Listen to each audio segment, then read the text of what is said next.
নমস্কার, ঝুমাস কিচেনে তোমাদের সবাইকে স্বাগত। আজ আমি তোমাদের সামনে আবার একটা নতুন রেসিপি নিয়ে চলে এসেছি। রেসিপিটি হলো উচ্ছে চিংড়ি। চলো সময় নষ্ট না করে শুরু করি। উচ্ছে চিংড়ি বানানোর জন্য দেখো আমি এই উচ্ছেগুলো কেটে নিয়েছি। এখানে ছটা উচ্ছে আছে।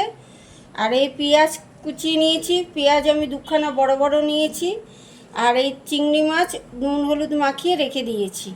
আমার উচ্ছে চিংড়ি বানানোর জন্য এইগুলো লাগবে। আমি এখন গ্যাস জ্বালিয়ে নিচ্ছি। কড়াইতে আমি তেল দিয়ে দেবো।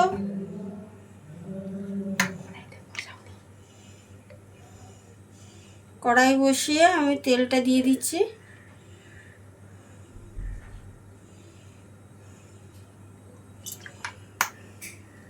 তেলটা একটু গরম হোক, তারপরে আমি রান্না শুরু করছি। এবার আমি তেলটা দেখো গরম হয়ে গেছে। এবার আমি তেজপাতা ফোড়ন দিয়ে দিলাম। দিয়ে চিংড়ি মাছগুলো আগে দিয়ে দিচ্ছি।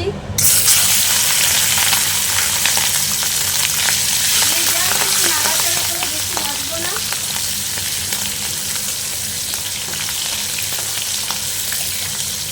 দেখো অল্প ভেজেছি আমি। এবার আমি তুলে নিচ্ছি। বেশি ভাজবো না, বেশি ভাজলে এগুলো শক্ত শক্ত হয়ে যায়।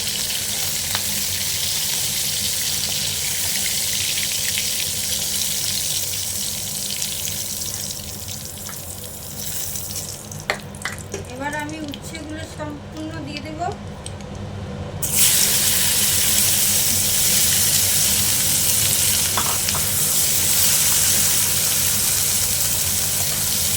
যত পরিমাণ উচ্ছে দিয়েছি ঠিক আমি তত পরিমাণ পেঁয়াজ দিচ্ছি।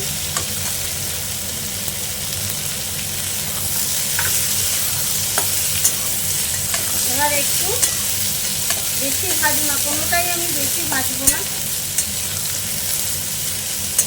তাহলে শক্ত শক্ত হয়ে যাবে। দেখো মোটামুটি আমার ভাজা হয়ে গেছে। এবার আমি নুন হলুদ দেবো।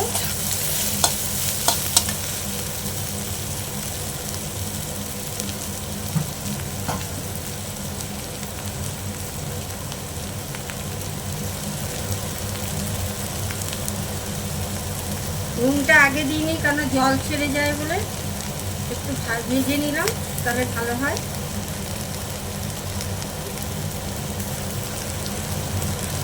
পরিমাণ মতো নুন দিলাম।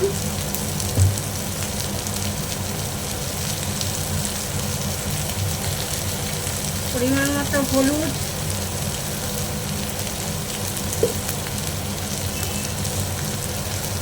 আর সামান্য একটুখানি মিষ্টি দেবো। মিষ্টি বেশি দেবো না, যেহেতু পেঁয়াজটা আমি বেশি দিয়েছি, এটা বেশি মিষ্টি দেওয়া যাবে না।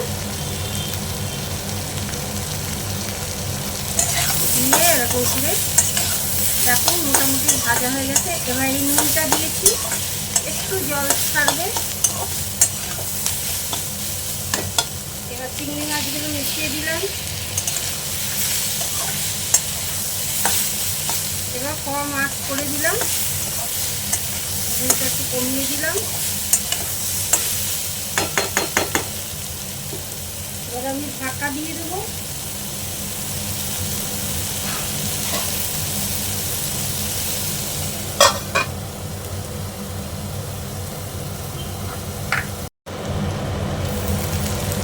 এ দেখো হয়ে গেছে আমার। এবার আমি একটা ছোট পাত্রে ঢেলে তোমাদের দেখাচ্ছি। দেখো উচ্ছে চিংড়ি রেসিপিটা আমার তৈরি। যদি তোমাদের এই রেসিপিটি ভালো লাগে তাহলে তোমরা লাইক কমেন্ট ও শেয়ার করতে ভুলবে না এবং সাবস্ক্রাইব করে দেবে।